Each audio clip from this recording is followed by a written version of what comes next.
By the time I reached the top of the stairs, the smoke had already swallowed the first floor. I tried anyway.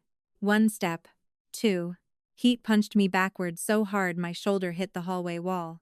For half a second I just lay there, stunned, staring at the ceiling while the smoke alarm screamed like something being murdered. Then I rolled onto my stomach and crawled. The front bedroom was 6 feet away. It felt like 60. My lungs were already starting to burn when I shoved the door closed behind me, jammed the nearest towel against the gap underneath, and staggered toward the window. Outside, through smoke streaking the glass, I saw 3 people standing near the curb. My parents, my sister, Dad. The word ripped my throat. Richard Morgan had his phone pressed to his ear.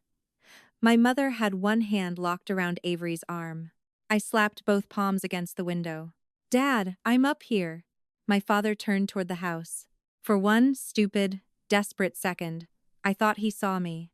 I wanted him to see me so badly that I hit the frame again hard enough to split the skin at the base of my palm. Please. Mom pulled him farther back. Avery turned her face toward the second floor. I could see her. I couldn't tell whether she could see me through the smoke. That uncertainty would matter later. In that moment, it didn't. Because I watched my father lower the phone. I watched my mother open the passenger door of their car as the first sirens grew louder. Avery climbed into the back. Their car moved away from the curb just as a fire engine turned onto my street. And I was still upstairs. I stood there, coughing, one hand pressed against the glass, watching their taillights disappear through smoke. Until then, some embarrassingly childish part of me had believed my parents were outside solving the problem. That Dad was telling somebody exactly where I was. That Mom would be screaming at firefighters until they dragged me out. That Avery Golden, fragile, always protected Avery would refuse to leave until she knew her older sister was alive. Instead, they drove away. My knees buckled. For maybe 3 seconds, I sat on the floor beneath the window and stared at the street, waiting for the car to come back. I hated myself for waiting. It didn't come back. So I stopped screaming for my family. I started screaming for the firefighters. 3 weeks earlier, my mother had been sitting at my dining table telling me that my house contained too many bedrooms for one woman. That was Judith Morgan's talent. She could say something breathtakingly insulting in the tone other mothers used to ask whether you wanted more potatoes. You don't even use the downstairs room, she said. I set my wine glass down. Across from me, Avery stared very seriously at the grain of my table, which was what she did whenever Mom was saying something she wanted but didn't want responsibility for asking. Richard leaned back in his chair. Your mother's only saying you have space. No, I said. She's saying Avery has dibs on my space. Tessa, Mom warned. What? We're adults. Let's use nouns. Avery exhaled. Her marriage to Brandon had been disintegrating for 6 months, maybe longer. She had a 6-year-old daughter, Lily, and a short-term rental that would expire at the end of summer. I understood the problem. I just didn't understand why my deed had become part of the solution. Avery finally looked up. It would only be temporary. No. Her eyebrows lifted. That was another Morgan family ritual. They were never prepared for the first no. Only the 20th. I haven't even told you how long. You said temporary. In this family, temporary means until I become a bitch for asking when temporary ends. Dad rubbed a hand over his jaw. Do you have to talk like that? Yes. Mom's mouth tightened. Lily needs stability. Then give Avery some. We don't have a school district like yours. Then help her rent somewhere in mine. Mom stared at me as if I'd suggested they buy Avery a private island. You know what rents cost around here. I do. That's one of the reasons I bought a house. Avery pushed back from the table. I knew this was a mistake. I looked at her. No. Asking wasn't a mistake. Assuming my answer could only be yes was. Mom's voice sharpened. You always have to make everything adversarial.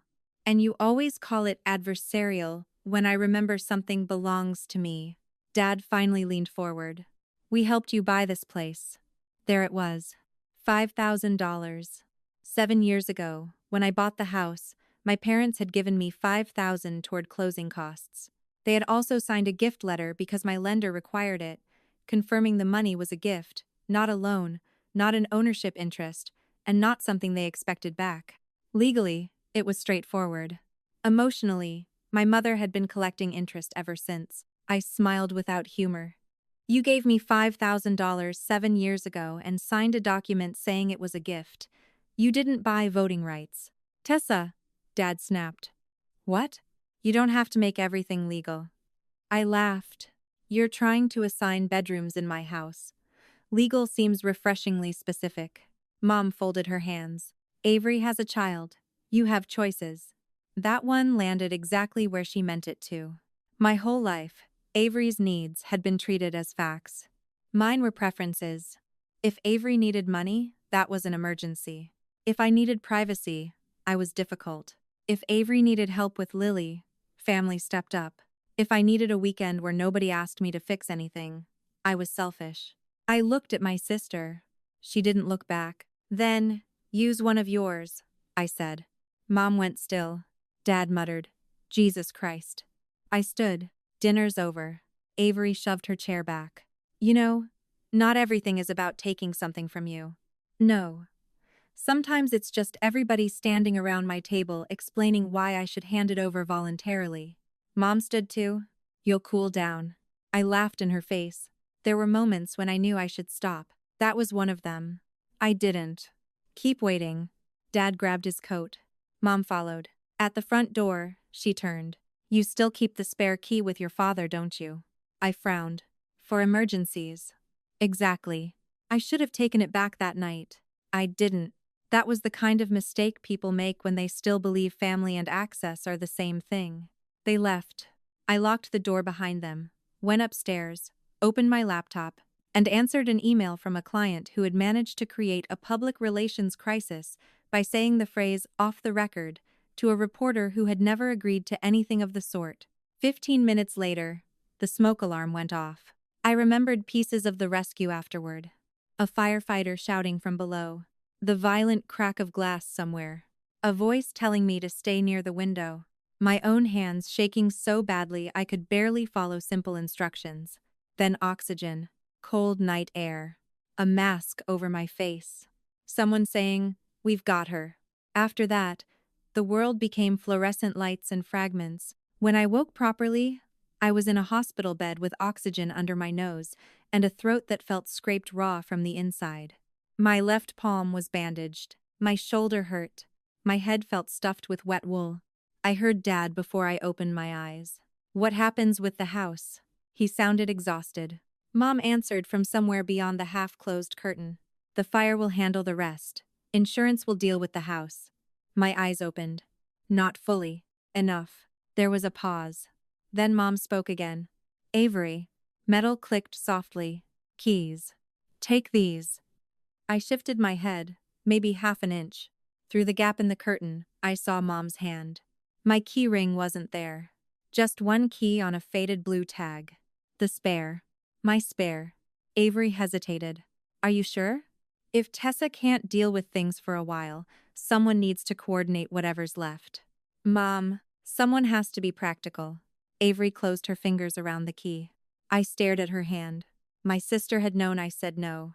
She had sat at my table when I said it. She had watched me throw our parents out. And now, while I lay in a hospital bed, unable to walk to the bathroom without somebody hovering nearby, she took my house key. I closed my eyes again. Not because I was afraid they would see me awake.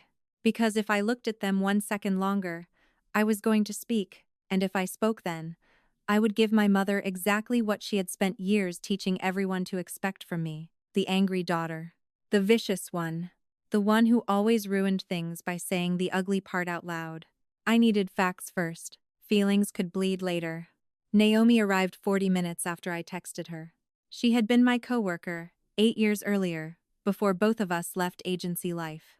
Now, she ran communications for a regional nonprofit and remained one of the few people on earth who understood that when I said, "Bring my laptop," I did not mean, "Come discuss my childhood." She walked into the hospital room carrying my computer bag, phone charger, clean clothes, and coffee she had already been told I wasn't allowed to drink. "You look terrible," she said. "Thank you." "You're welcome." She put the bag down. "Do you want me to get your parents?" "No. They're still here. They know where I am." Naomi studied me. That was one of the reasons I trusted her. She knew how to leave silence alone. I reached for my phone. My fingers trembled slightly. I opened notes. Naomi frowned. What are you doing? Writing it down. Tess. Before my brain starts editing. That shut her up. I typed headings. What I know. Dinner ended approximately 8:10. Smoke alarm approximately 8:27. Saw Dad, Mom, Avery outside. Dad on phone. Could not confirm whether they saw, heard me. Fire engine arrived as their car moved away. Rescued after. Hospital. Then another heading. Hospital heard directly. Mom, the fire will handle the rest. Insurance will deal with the house. Mom gave spare key to Avery. Mom, if Tessa can't deal with things for a while, someone needs to coordinate whatever's left. Avery took key. Then I added a third heading. What I think it means. And stopped. Naomi read over my shoulder. You're separating inference. I do this for clients. You're not a client. No. Clients usually listen to me before setting their own house on fire. She gave me a look. Too soon. Apparently not for my mother. That wiped the expression off her face. I told her what I'd heard. All of it. When I finished, Naomi sat very still. Finally, she said, What do you want to do? That question mattered. Not, what should we do? Not, let me handle it. What did I want? I want nobody making decisions about my house. Okay. I want everything in writing. Okay. And I don't want my parents getting medical updates just because they're my parents. She nodded. I'll get the nurse. I can get the nurse. Your ass is attached to oxygen. I have a call button. Naomi almost smiled. There she is. I pressed it myself. The fire marshal's preliminary information came the next day. The origin appeared to be inside the wall near the kitchen. Several days later, after the scene examination, the working conclusion became much clearer. An electrical fault behind the wall had ignited surrounding material. Accidental. No indication of intentional ignition. No mysterious accelerant. No sinister shadow sneaking through my yard. Just bad luck and old wiring meeting at exactly the wrong time. Part of me was relieved. Another part hated how ordinary it was, because an accident meant nobody had created the moment that showed me who my family was. The moment had simply arrived. The fire had gutted much of the kitchen and damaged the adjoining rooms badly enough that nobody was moving into the house anytime soon. Smoke had traveled everywhere. Flooring, drywall, contents, everything would need assessment. The adjuster explained temporary housing coverage. Mom immediately offered their guest room when she heard I couldn't return home. I said no. She called twice. Dad called once. I said no 3 times. My insurance covered a furnished rental less than 15 minutes from my house. It had beige walls, anonymous furniture, and a coffee maker that looked like it had survived 2 wars. I loved it on sight. Not because it was beautiful. Because when I closed the door behind me, nobody else had a key. The first night, I sat on the edge of the rental bed staring at an unopened takeout container. My chest still hurt when I breathed deeply. I wanted my mother. That was the humiliating part. I wanted to hear her knock. I wanted Dad to say he had overreacted. I wanted Avery to return the key before I had to ask. I wanted one person in my family to do the right thing without requiring me to build a presentation explaining why. Nobody came. At 11:40, I got an email instead. Subject: Authorization. Confirmation. Needed Morgan residence. I opened it.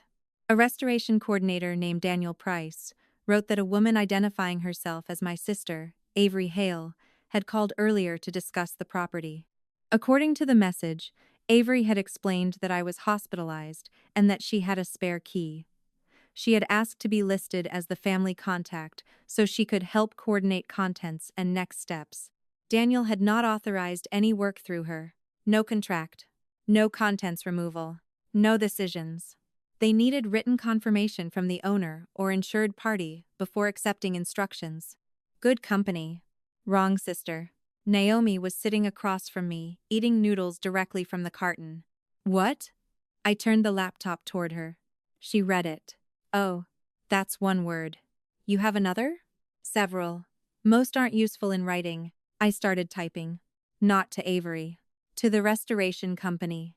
I am the sole owner and insured party for this property. No other person is authorized to instruct, approve, dispose of, move, inventory, or otherwise make decisions regarding the house or its contents on my behalf.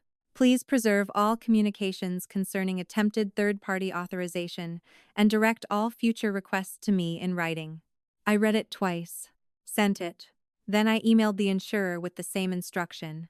Naomi raised an eyebrow. That's it? For tonight. You're not calling Avery? No. That surprised both of us.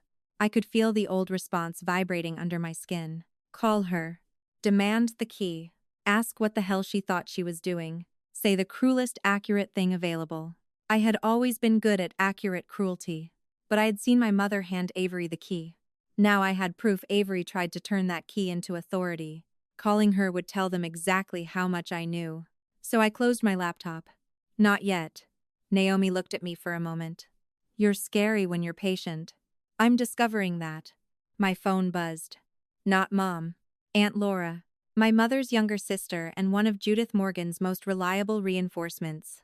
Laura had spent 20 years telling me I should give your mother some grace. Usually immediately after Mom had done something requiring industrial quantities of it. The message contained a screenshot. Nothing else. I opened it. It was from a conversation between Mom and Laura. The date at the top was 2 weeks before the fire. Mom had written, if Avery's marriage finally collapses, the downstairs room at Tessa's would at least keep Lily in the same school. I stared at the date. Read the sentence again. Then once more. My mother had not invented the idea at the hospital. Avery's call to the restoration company wasn't some desperate improvisation after seeing my house burn. The house had been in their plans already. Before the smoke. Before the hospital. Before my sister ever closed her hand around my key. I leaned back slowly. Naomi saw my face. What? I turned the phone toward her. She read it.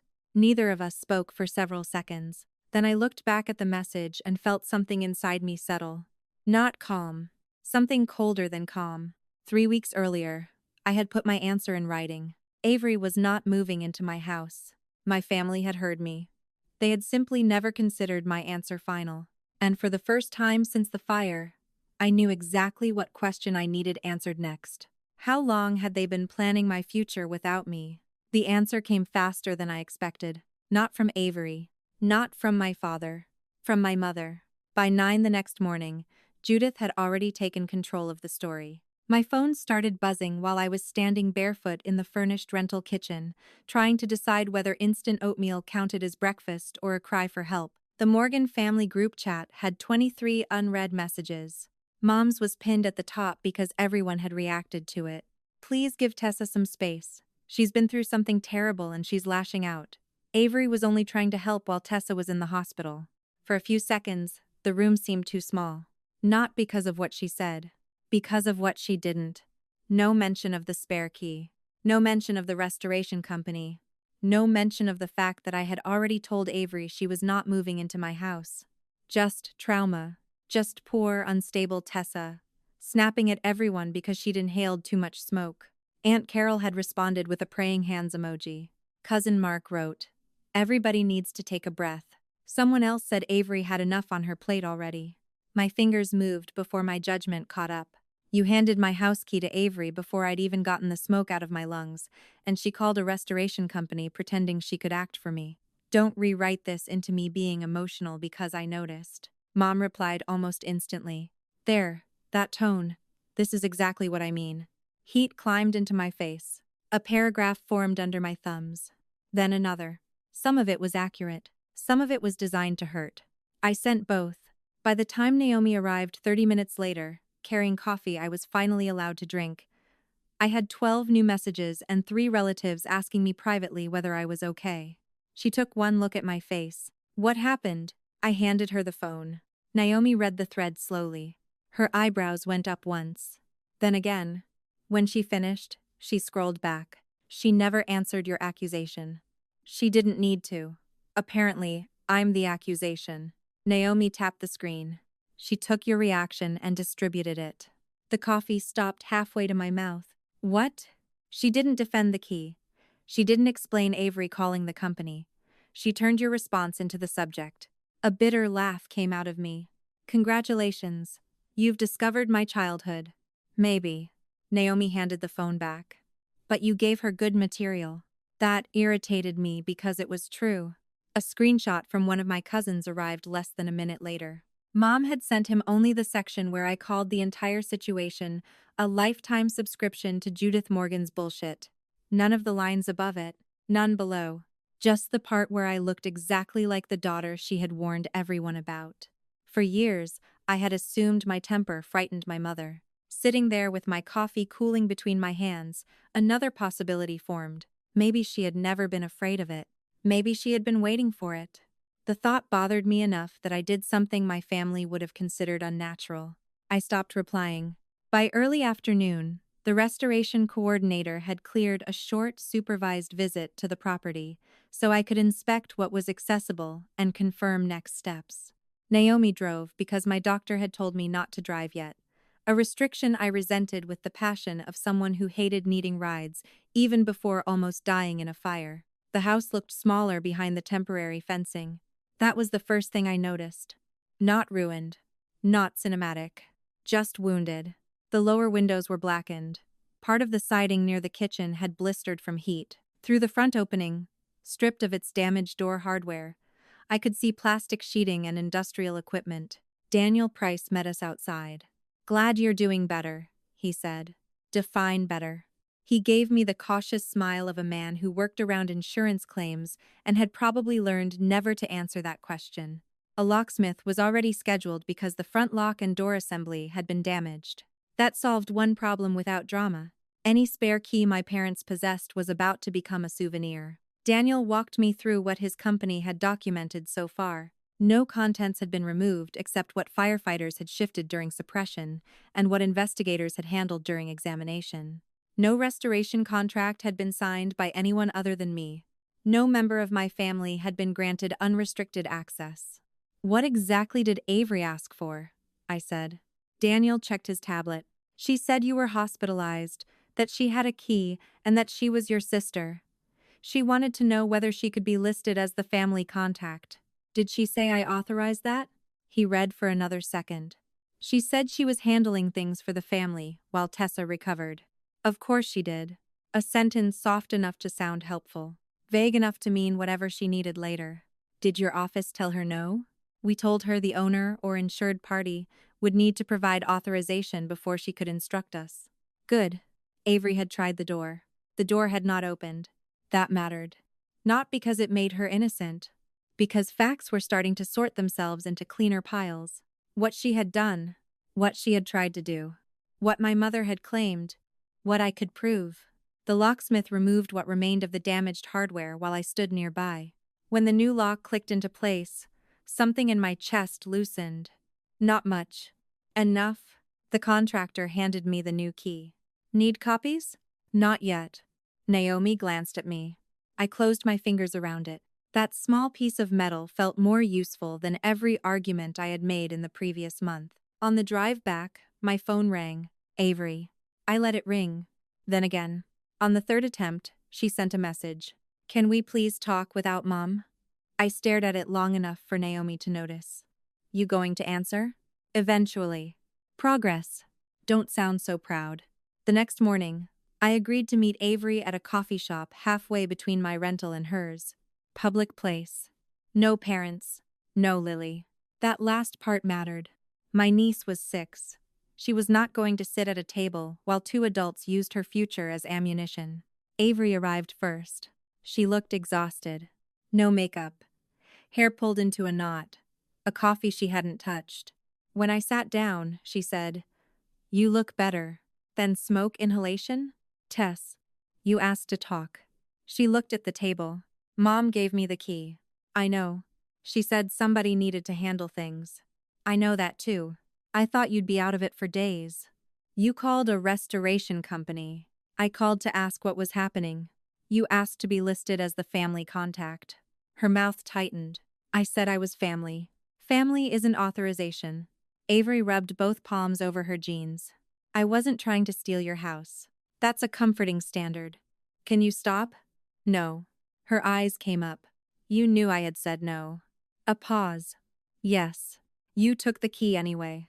Yes. You called a company working on my property and tried to position yourself as the person handling it. I was trying to help, after I told you not to move into my house. That's not the same thing. It becomes the same thing when everybody involved keeps pretending my no was temporary. Avery leaned back. Her jaw worked once before she spoke. Lily needs stability. There it was.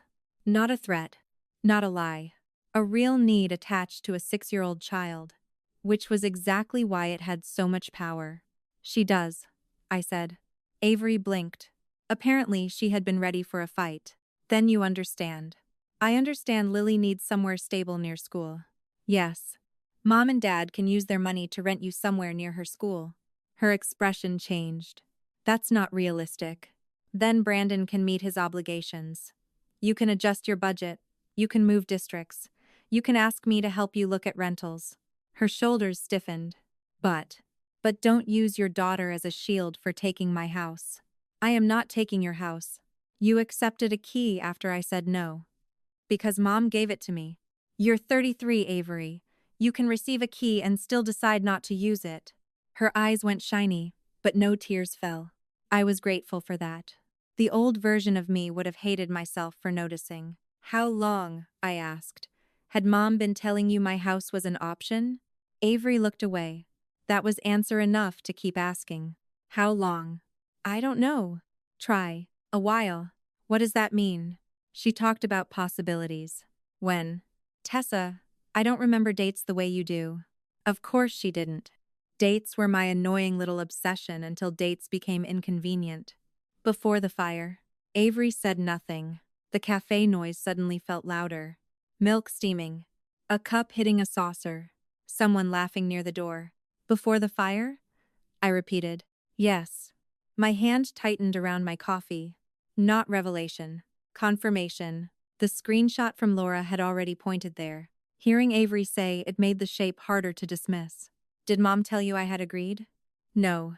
Did she tell you I'd changed my mind? Another pause. Yes. How? She said you always get mad first. Something almost made me laugh. Instead, I leaned back. And then? Avery looked uncomfortable. And then you calmed down. There it was again.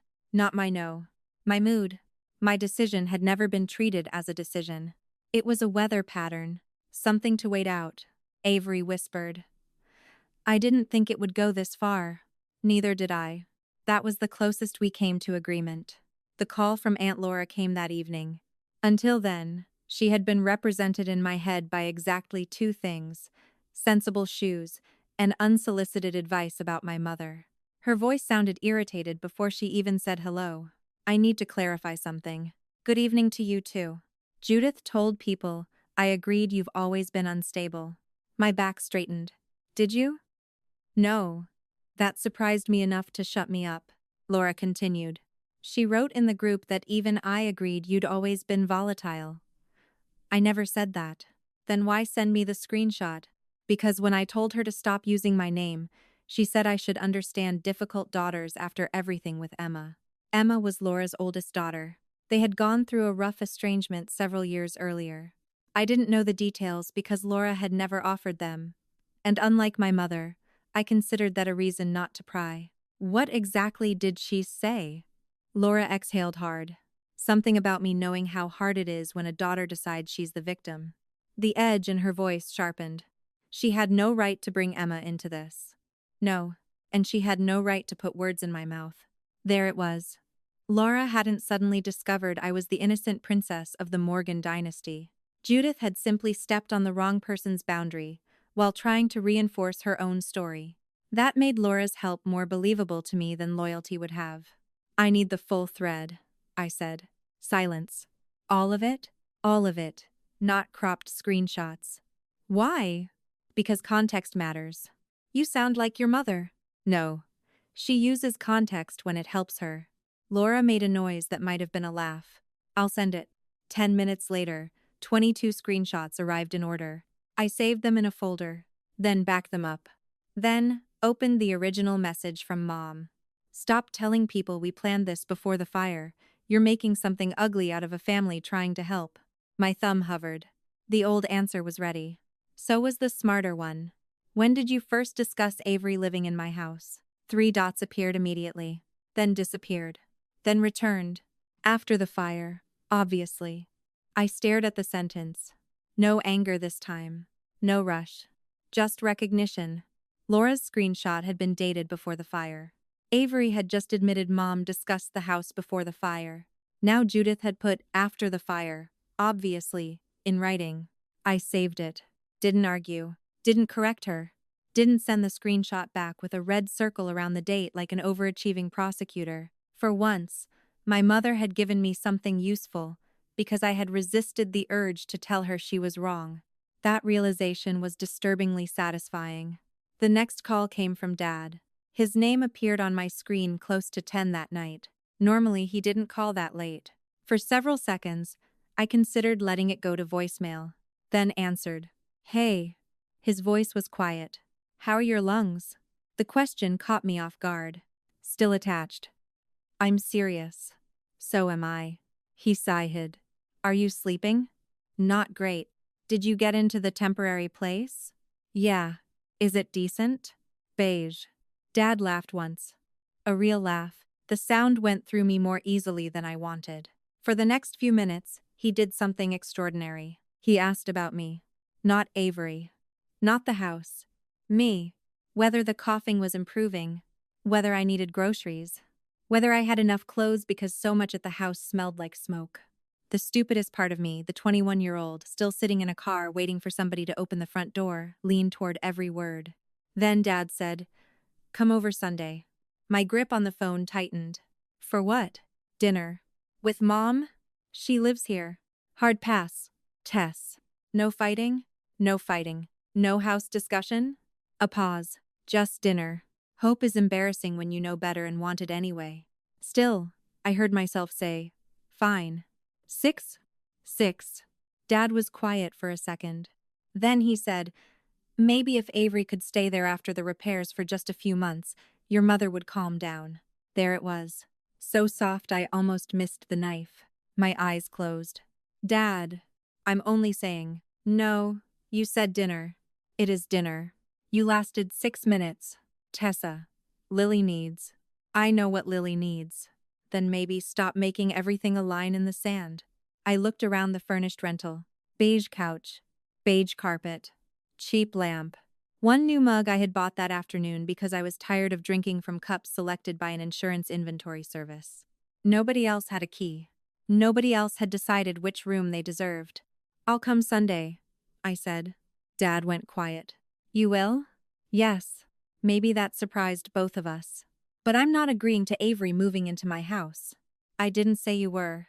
You were hoping dinner would get you closer. Tess. Good night, Dad. The call ended. For a long moment, I sat with the phone in my hand. Part of me wanted to cancel Sunday immediately. That would have been clean, strong, familiar. Leave first. Close the door before someone else could. Instead, I opened the calendar and kept the dinner there.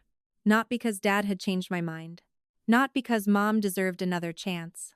Because I needed to know something facts alone couldn't answer yet. Whether any part of come home meant they actually wanted me there. Or whether even love in my family came with a lease clause. Sunday arrived with the kind of weather that made bad decisions look reasonable. Clear sky, mild air, trees just beginning to move in the evening breeze. For 10 minutes, I sat in the parking lot of a grocery store 3 blocks from my parents' house and considered turning around. Driving away would have been easy. It would also have been familiar. Leave first. End the conversation before anyone else could. Make the rejection mine before they got the chance to hand it to me. Instead, I checked the time, started the car again, and pulled into the driveway at exactly 6.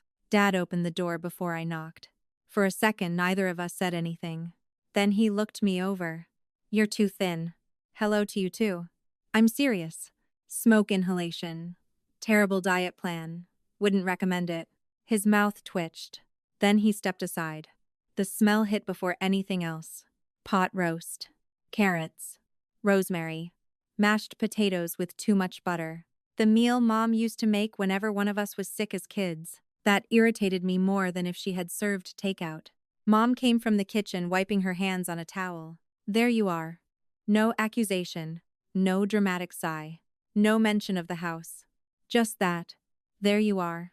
Some ridiculous little part of me responded before the rest could stop it. Here I am. Mom walked toward me, hesitated, then touched my arm instead of hugging me. How's your breathing? Better. Still coughing?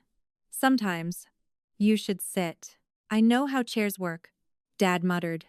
Tessa. Mom almost smiled. That was the problem. For the first 20 minutes, dinner was normal. Not pretend normal. Normal enough to hurt. Dad asked about a client I'd mentioned months earlier. Mom remembered that I hated cooked celery and had left it out of the pot roast. Nobody mentioned Avery. Nobody mentioned the key. Nobody said the words selfish, dramatic, unstable, or property. At one point, Dad told a story about destroying a pressure washer because he had forgotten to turn the water on before starting it. I laughed hard enough to cough.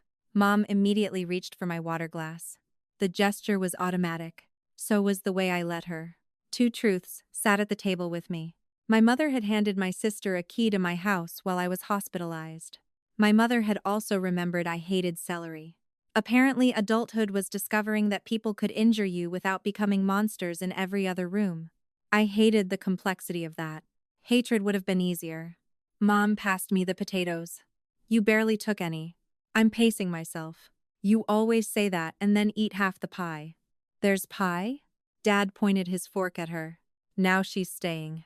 For one brief, humiliating moment, warmth opened in my chest.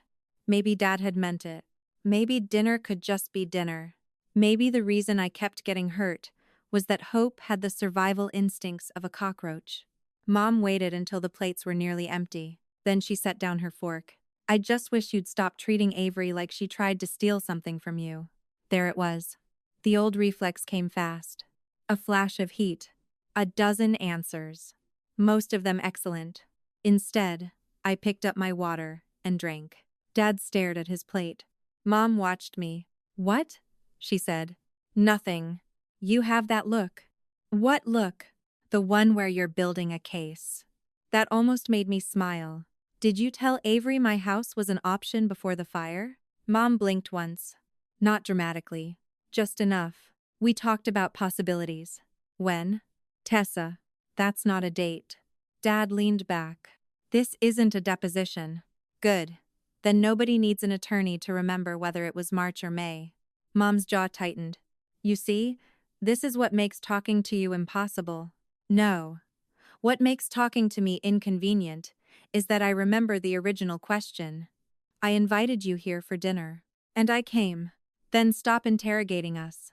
A fork touched porcelain, somewhere across the table. The sound took me back years. Not to one specific fight. To 100 of them. Mom asking why I had to make everything difficult. Dad saying my tone was the real problem. Me leaving. Them waiting. Me returning after I had cooled down. The choreography was so old I could almost feel the next step before it happened. This time, I stayed in my chair. How long? I asked. Mom pushed her plate away. For God's sake. We had been discussing what Avery would do for months. Every muscle in my body wanted to move. My face didn't. Months. Not after the fire. Not during my hospitalization. Months. Mom must have seen something change because she immediately added, that doesn't mean anything was decided. Who is we? What? You said we had been discussing. Who is we? Her eyes flicked toward Dad. A tiny movement. One I would have missed if I hadn't spent half my career watching people decide which version of events they could safely stand behind. Your father and I, she said. Avery knew we were trying to help her make a plan. Dad exhaled through his nose. Judith. What? She asked. For weeks, I had been protecting one thought without admitting it. Mom engineered things. Dad went along because peace was easier. He had always been the less active one. The safer parent by comparison. One sentence took that shelter away. Dad? He met my eyes. This wasn't a scheme. That's not what I asked. We knew Avery's situation was unstable. And you knew I had said no. You get angry. The room seemed to sharpen around him. What does that have to do with my answer? Dad rubbed his thumb along the edge of his napkin. You say things when you're angry. So? So sometimes you feel differently once you've had time. There it was. Not just Mom. Not just Avery. My father had been translating my decisions into moods too. A no from Avery meant distress. A no from me meant weather. Something to wait out. I sat back. That's why none of you heard me. Mom threw up one hand. Oh, please. No. I'm not talking about the fire. The words stopped her. I'm talking about before it. I said Avery wasn't moving into my house. You heard the sentence. You just decided it didn't count yet. Dad's expression hardened. That's not fair. Neither is assigning an expiration date to someone else's no. Mom folded her arms. We helped you get that house. The $5,000. Of course. There are old arguments that never die because someone keeps feeding them. You gave me $5,000. Money you needed. Yes. And without it, I might have closed a month later. Maybe. Mom stared at me. That's incredibly ungrateful. No, it's arithmetic. That money came from us. And you signed a gift letter. Dad cut in. Christ, Tessa, that's not the point. Exactly. I looked from him to Mom. The legal point is settled. The deed is mine. The mortgage is mine. The insurance is mine.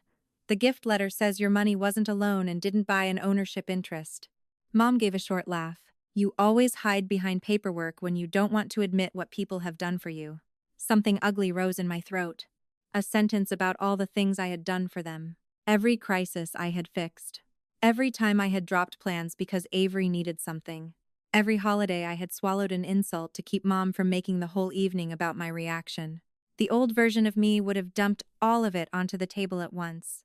Instead, one thought surfaced. If I threw 10 grievances at them, they only needed to argue with one. So I stayed on the house. You gave me a gift, I said. You've been using it like a leash for 7 years. Mom's face changed. That is disgusting. Then stop pulling it. You needed us. I did. The admission surprised her. Maybe it surprised me too. I needed help with closing costs. You helped me.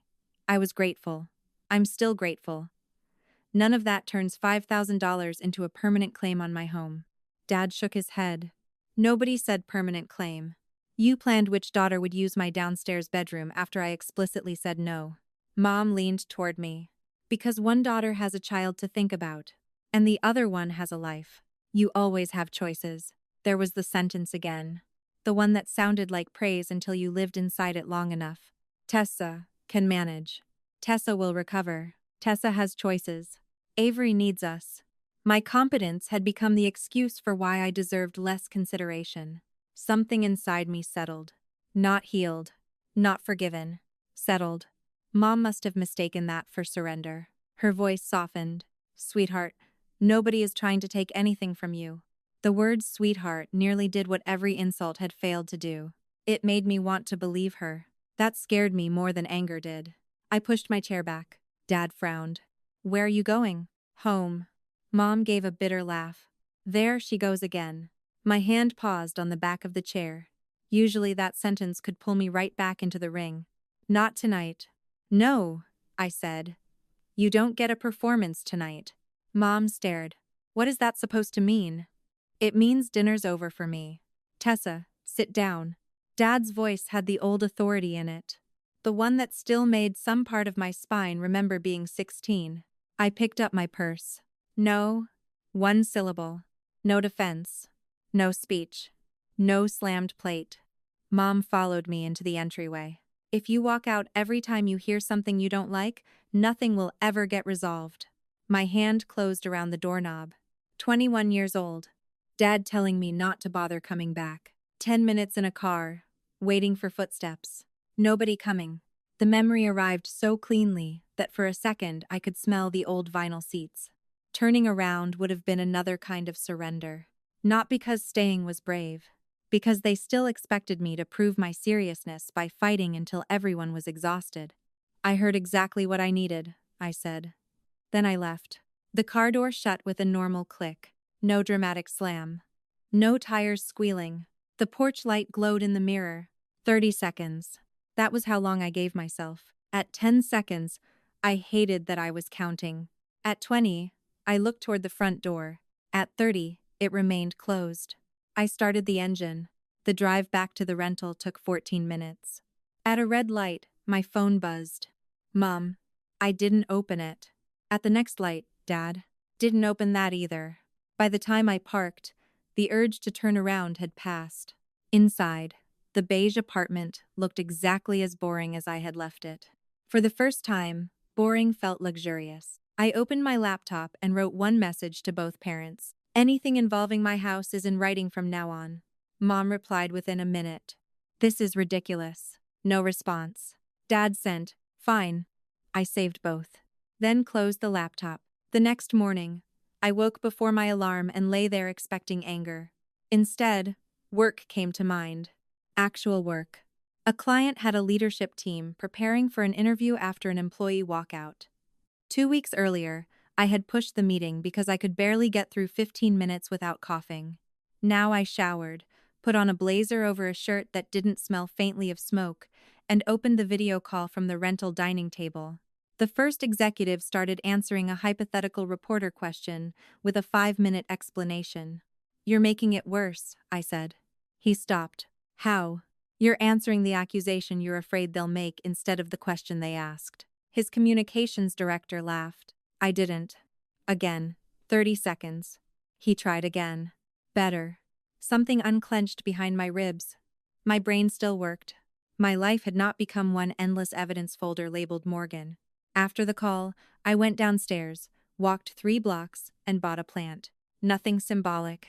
Just a small pothos in a ceramic pot, because the apartment looked like nobody had ever lived there long enough to kill anything. Back upstairs. I put it beside the window. For 5 minutes I stood there, looking at it. Then laughed at myself. Naomi came over that evening with Thai food. She noticed the plant immediately. Wow. Don't. You've nested.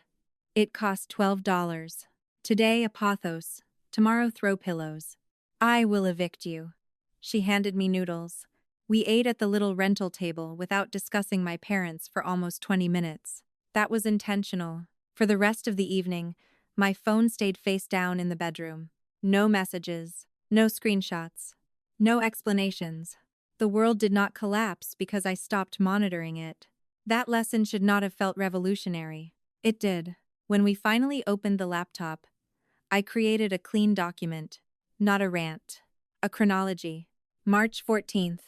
Laura's screenshot from Mom. If Avery's marriage finally collapses, the downstairs room at Tessa's would at least keep Lily in the same school. April 2nd. A text from Mom asking whether Dad still had my emergency spare key. April 19th. My message in the group chat. Avery is not moving into my house. Please stop planning around something I have already said no to. May 6th. Dinner. Fire. Hospital. Mom handing Avery the key. May 7th. Avery's inquiry to the restoration company asking to act as the contact while I recovered. Then Mom's later message. After the fire, obviously. Naomi leaned toward the screen. What do you know versus what are you interpreting? Excuse me?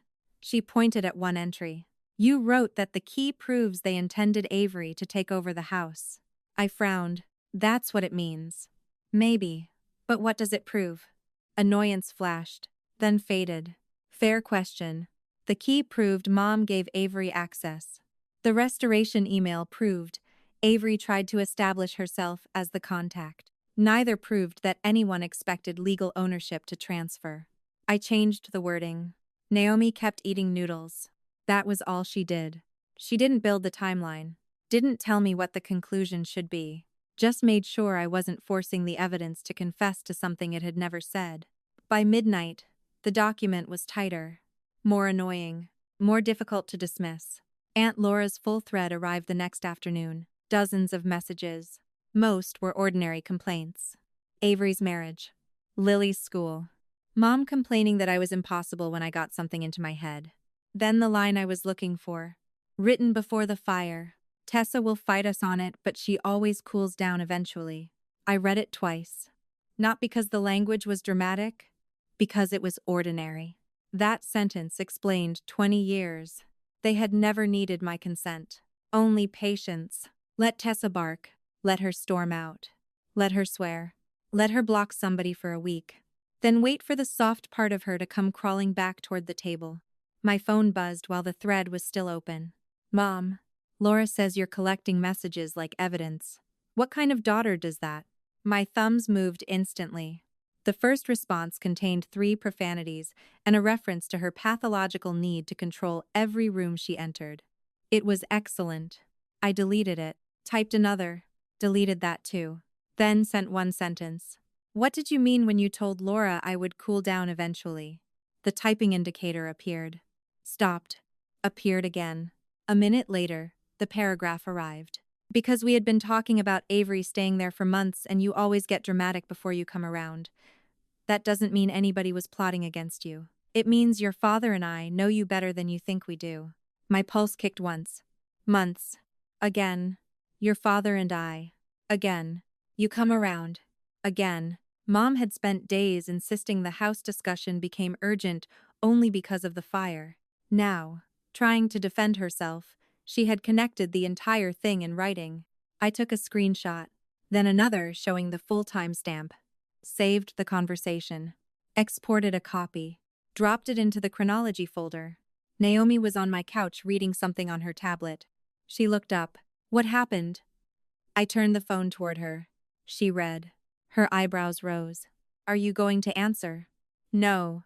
You sure? For the first time since I'd known her, the idea of not answering felt better than the perfect comeback. A smile pulled at the corner of my mouth.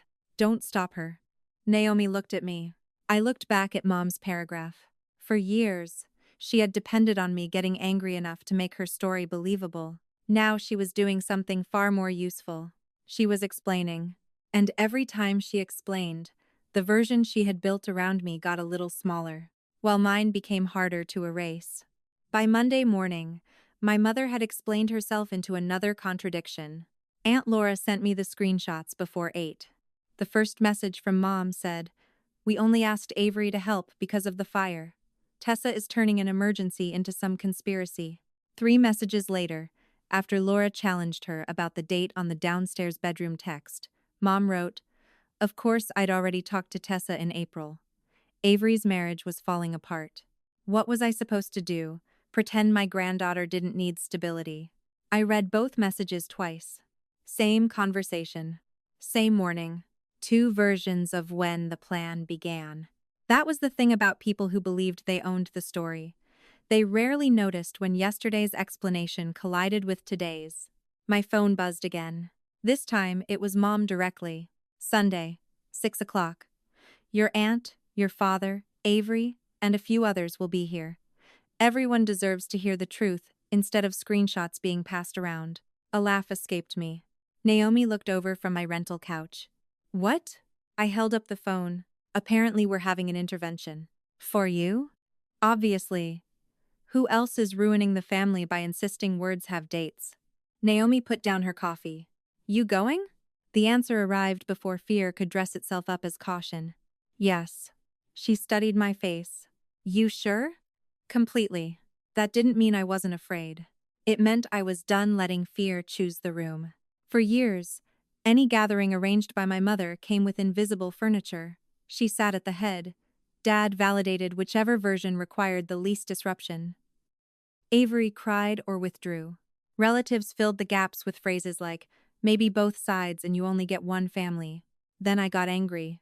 Once I got angry, nobody had to remember what started the conversation. This time, I planned to make that impossible. The binder took less than an hour.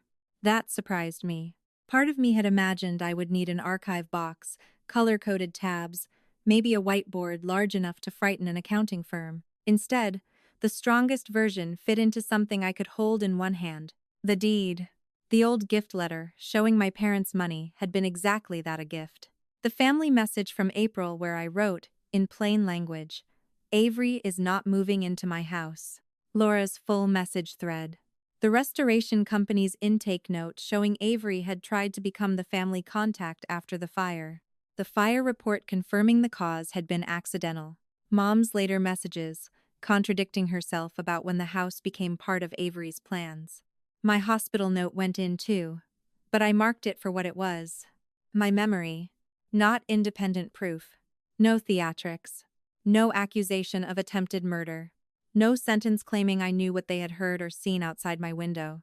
If I said more than the evidence could carry, Mom only needed to break one weak piece to make the whole thing look dishonest. That lesson had taken me 38 years to learn. Accuracy was more dangerous than volume. An attorney I had spoken with briefly about the property access issue returned my call that afternoon. Nothing dramatic came from it. No threat of prison.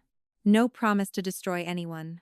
He simply confirmed that my ownership was clear, that the gift letter gave my parents no claim, and that formal written notice barring anyone from representing me or entering without permission was reasonable. Keep the property issue separate from what you believe happened the night of the fire, he said.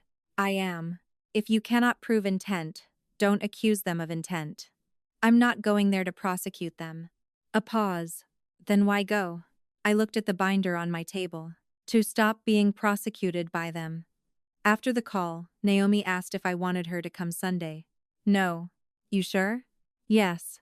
You don't have to do it alone just because you're proving you can. I know. That mattered too. Turning down help because I didn't want it was a choice. Turning it down because accepting help felt like weakness was an old reflex. This time, the distinction was clear. Stay available, I said. If I need you afterward. Naomi nodded. That I can do. Sunday evening, 6 minutes before 6, I pulled into my parents' driveway. No grocery store detour this time. No circling the block. No sitting with the engine running while I rehearsed escape routes. The binder sat on the passenger seat. For a few seconds, my hand rested on top of it. Then I picked it up and went inside.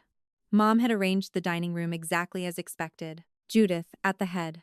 Dad beside her. Avery on the opposite side. Aunt Laura near the center.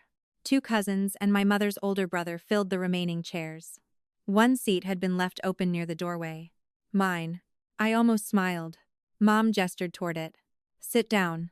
Instead, I took the empty chair from the far end, dragged it along the hardwood, and placed it midway down the long side of the table. The scrape made everyone look at me. Good. I sat where I wanted. The binder landed in front of me. Mom's mouth tightened. We're not in court. Excellent. Then dates shouldn't scare anyone. Dad hid. Tessa. No. His eyebrows rose. Before this starts, one rule. Nobody interrupts a date. After I finish the timeline, say whatever you want. Mom gave a short laugh. This is exactly the kind of performance. March 14th. The room stopped. Her mouth remained slightly open. I pulled the first page out. March 14th. Mom texted Aunt Laura that if Avery's marriage collapsed, the downstairs room at my house would at least keep Lily in the same school. Laura shifted in her chair. Mom looked at her. You sent her private messages? Laura's expression hardened. You used my name to call her unstable. That's not what happened. April 2nd, I said. Mom turned back toward me. You asked whether Dad still had my emergency spare key. Dad folded his arms. Tessa, there's nothing wrong with asking where a key is. I didn't say there was. The page went down. April 19th. I wrote in the group chat, word for word. Avery is not moving into my house. Please stop planning around something I have already said no to. Avery looked at the table. May 6th. Electrical fire. Accidental, according to the fire report. Nobody moved. May 6th. Later at the hospital. Mom gave Avery my spare key while I was recovering. Mom immediately leaned forward. To help. May 7th. Avery contacted the restoration company and asked to be listed as the family contact. Avery looked up. They didn't even let me do anything. Correct. Her face changed slightly, as if she hadn't expected me to concede that. They did not give you authorization. You did not remove anything. You did not sign anything. I'm not claiming you did. Dad stared at me. Then what exactly are you claiming? The binder closed. That the fire did not create the plan. Nobody spoke. Mom recovered first. We were talking about possibilities. Exactly. That is not the same thing as deciding anything. Also true. Her eyes narrowed. You're twisting this. No. I'm making it smaller. What does that even mean? It means I'm not accusing you of things I can't prove. I'm asking you to stop denying the things I can. The room felt different after that. Not friendly.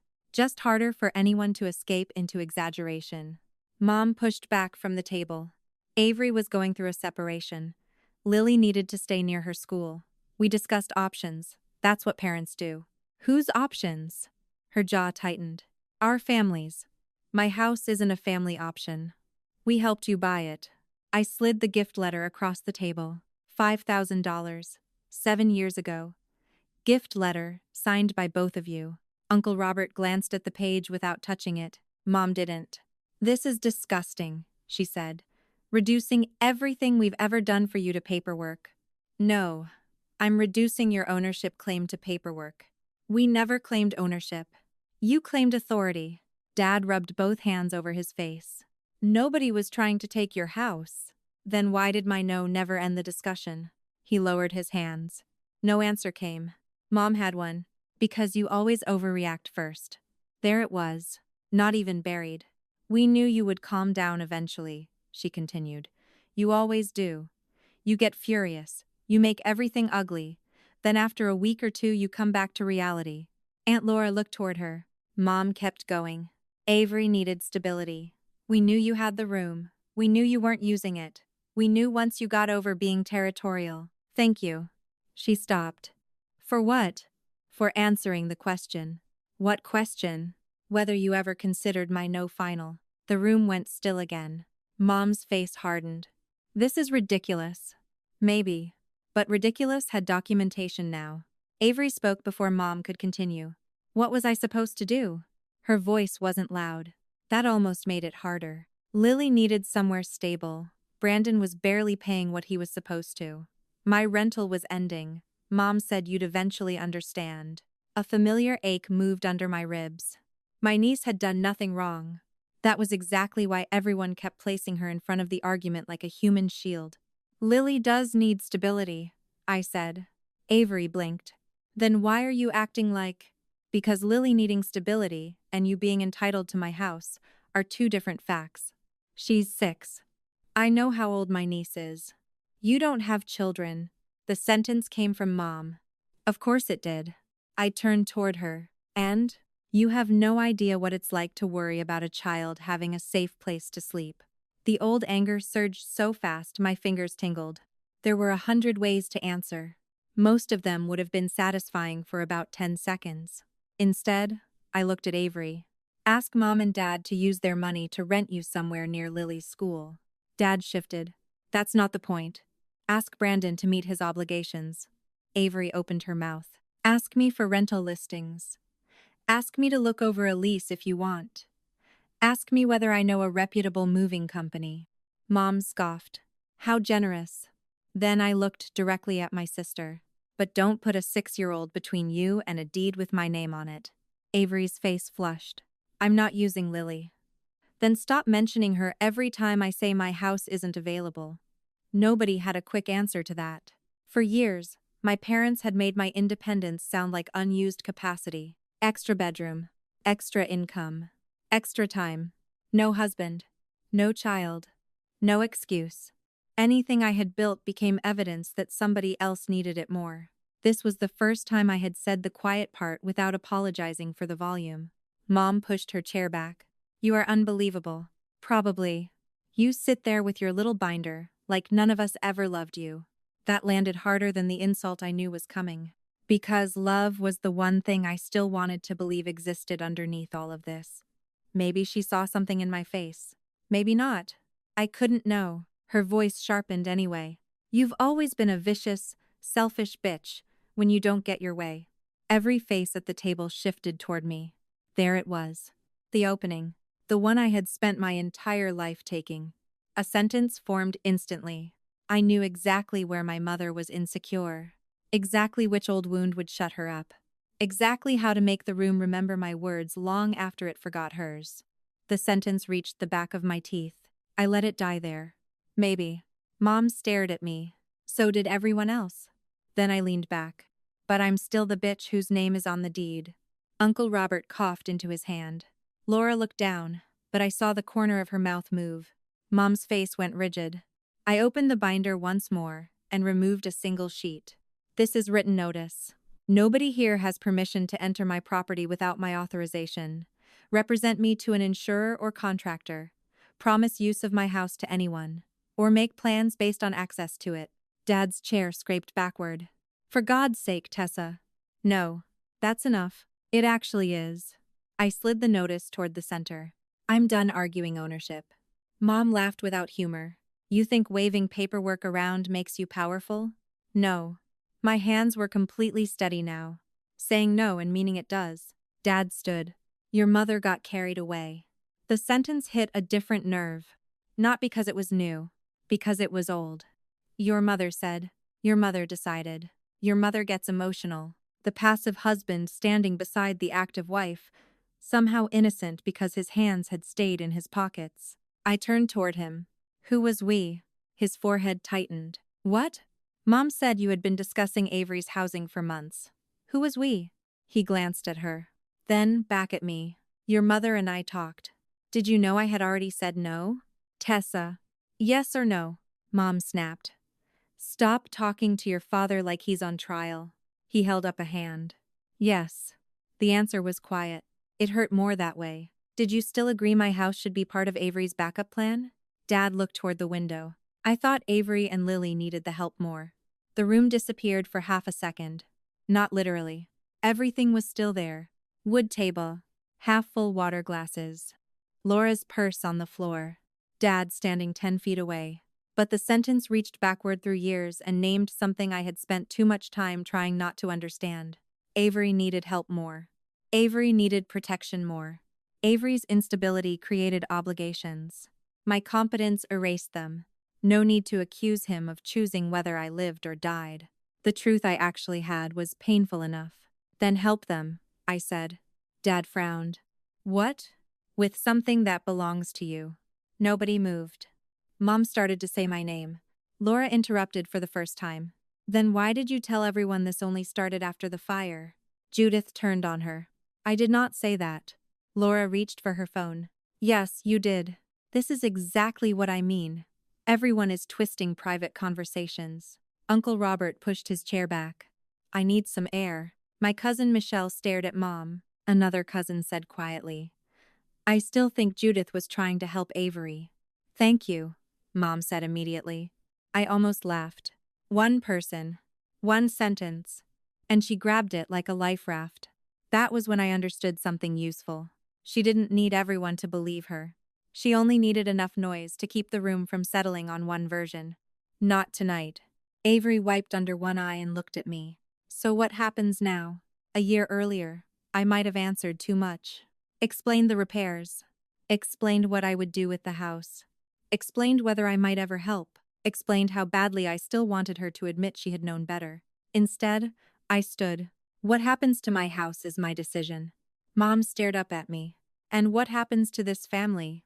The question nearly worked. Maybe a smaller part of it always would. I picked up the binder. That depends on whether anyone here can have a relationship with me without voting on what I own. Tessa.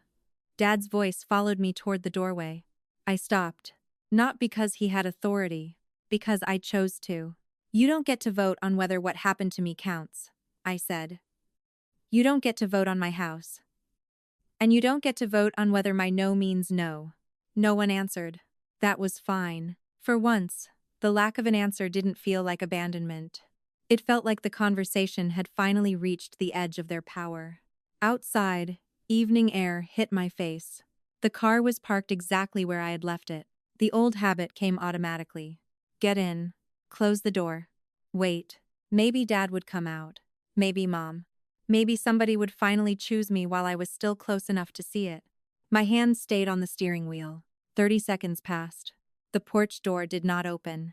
This time, I didn't count beyond that. The engine turned over. As I backed out, my phone vibrated in the cup holder. Mom. One message. No paragraph. New argument. No Avery. After everything, I still love you. I stopped at the end of the driveway. The words glowed against the screen. Of all the things she could have sent, that was the one most capable of getting through. Not because I believed it erased anything. Because some part of me still wanted it to be true. My thumb hovered over the keyboard. For the first time that night, I had no idea what the right answer was. The message stayed unanswered until Wednesday. That surprised me. Not because Mom stopped texting. She didn't. The next morning, she sent a picture of the hydrangeas outside my parents' house. That afternoon, a recipe. Then, nothing for almost 24 hours. No mention of Avery. No defense of Dad. No, you'll regret this. Just the sentence still sitting above everything else. After everything, I still love you. I kept opening the thread and closing it again. Part of me wanted to dissect the wording. After everything could mean, after everything you've done. Still could mean despite you. Love could mean something real. Love could mean access. That was the professional disease in me. Give me a sentence and I could turn it into a crime scene. By Wednesday night, I was sick of listening to myself do it. There was no timeline capable of proving how much my mother loved me. No screenshot that could distinguish affection from control with legal precision. And maybe I didn't need one. I typed, "I love you too. The boundary stays." My thumb hovered. Then I sent it. 3 dots appeared almost immediately. What boundary? Of course. For 1 second, I almost laughed. Then I wrote the only answer I intended to give. No one enters my house without my permission. No one speaks for me to contractors, insurers, relatives, or anyone else. No one uses Lily, Avery, or the $5,000 from 7 years ago to negotiate around a decision I have already made. If you want to talk to me directly. If I say no, the conversation ends. Mom replied, "This is not how families work." I read it once, set the phone down, went to bed. That was new. Usually, the sentence would have purchased another hour of my life. Not anymore. The following morning, Avery asked to meet. Not at my parents' house. Not with Mom. Not with Lily. A coffee shop near the courthouse, which felt dramatic until I remembered it was also halfway between our 2 temporary lives. She was already there when I arrived. Her fingers were wrapped around a paper cup she clearly hadn't touched. The first thing she said was, "Mom is furious. Then she has a hobby." Avery looked tired. I sat. For several seconds, neither of us reached for the obvious subject. Finally, she said, "I'm moving." "Where?" "An apartment near Lily's school." That caught me off guard. "You found one?" "Dad's helping with the deposit." There it was. A solution. Not magical. Not glamorous. Not my house. "How long is the lease?" "A year. Can you afford it after that?" Her jaw tightened. "I'm figuring it out." Good. The word stayed in my head. Good. Not because I wanted her scared. Because figuring it out was an adult responsibility she had been allowed to outsource for too long. Avery glanced toward the window. "Mom said you could have solved all of this if you'd just let me stay at your place." "No." "I know." That was new too. Not agreement. Just recognition that the sentence existed. She rubbed her thumb along the coffee lid. "I really didn't think I was taking your house." "I believe that." Her eyes lifted. "You do?" "Yes." A little relief appeared in her face.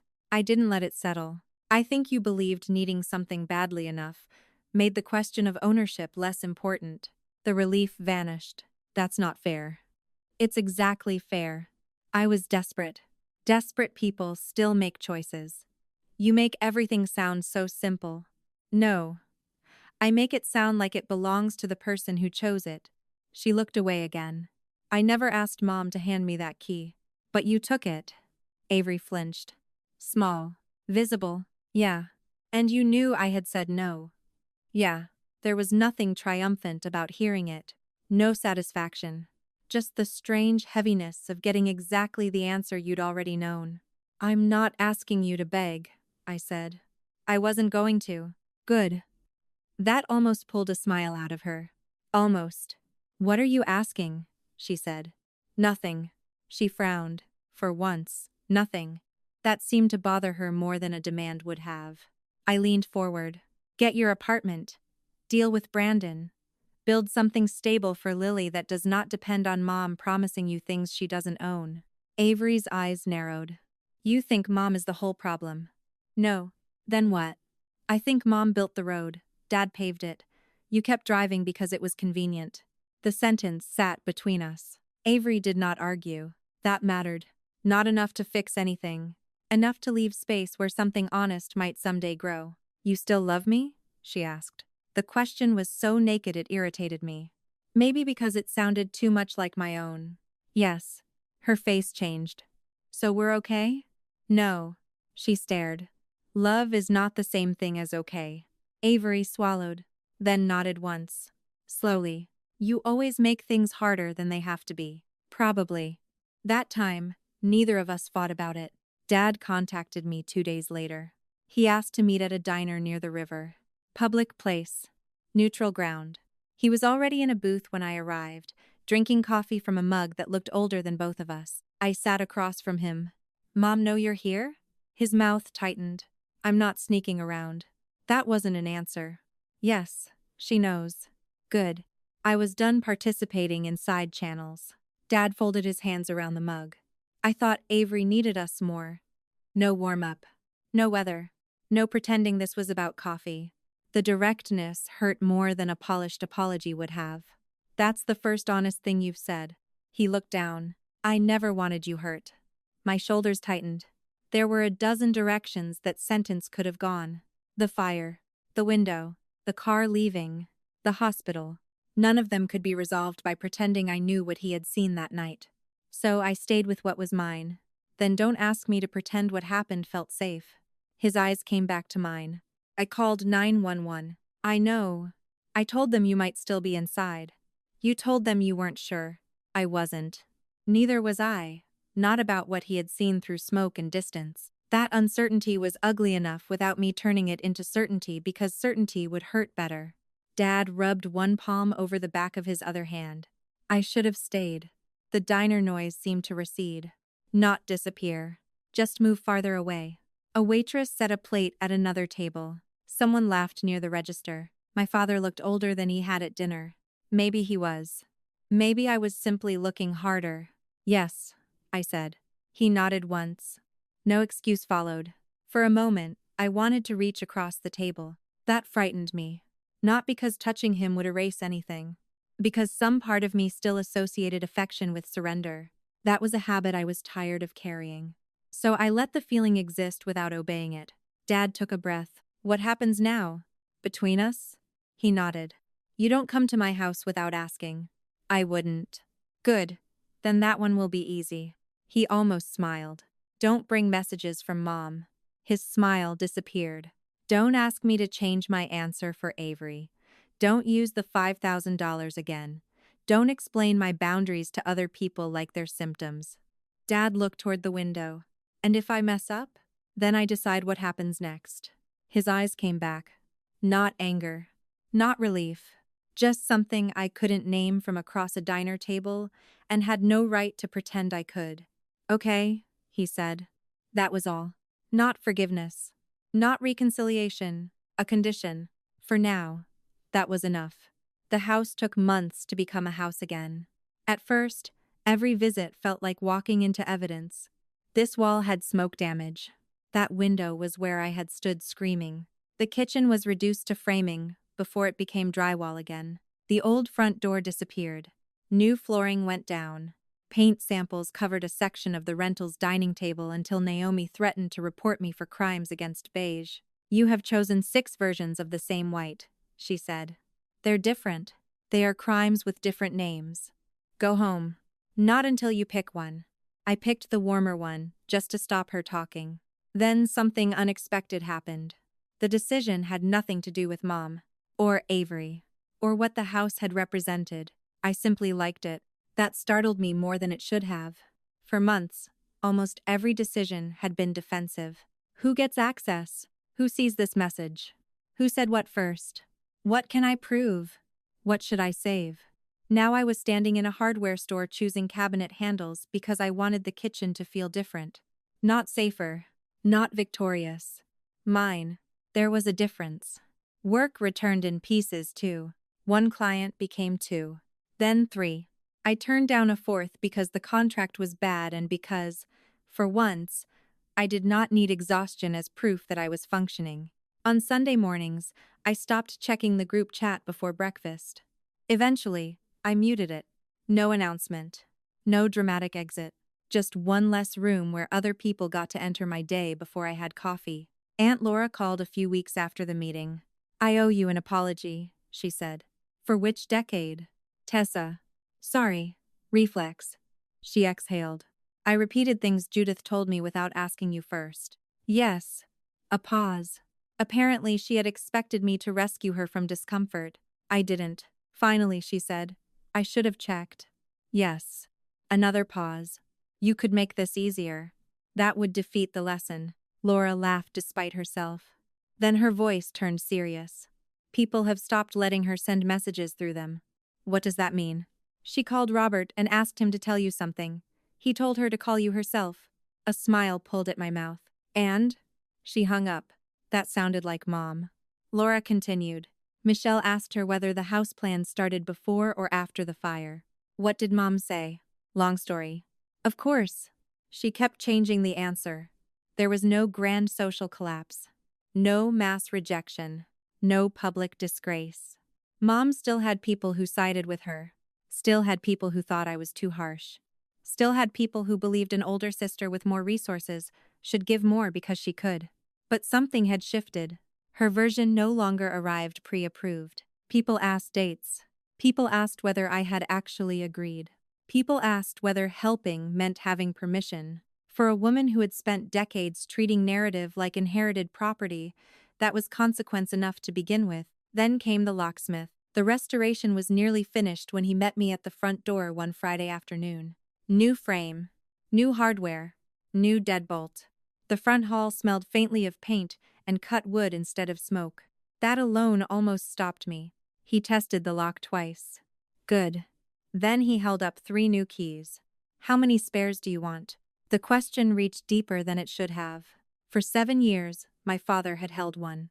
Not because of paperwork. Because he was Dad. Because emergencies happened. Because family had access. Until access became assumption. Until assumption became entitlement. Until a key passed from one hand to another in a hospital while I lay 20 feet away. 3 is fine," I said. He handed them over. 1 went on my key ring. 1 went into the small fireproof safe I had bought for documents. The 3rd stayed in my palm. Naomi came over that night carrying takeout and a bottle of wine. She stood in the doorway and looked around. "You chose the criminal white." "It's warm ivory." "It's white." "You can leave." "I brought dumplings." "You may stay." We ate at the dining table I had managed to save. Not everything survived the fire. The table did. That felt right. After dinner, I set the 3rd key beside Naomi's plate. She looked at it. "What's this?" "A spare." Her eyes lifted.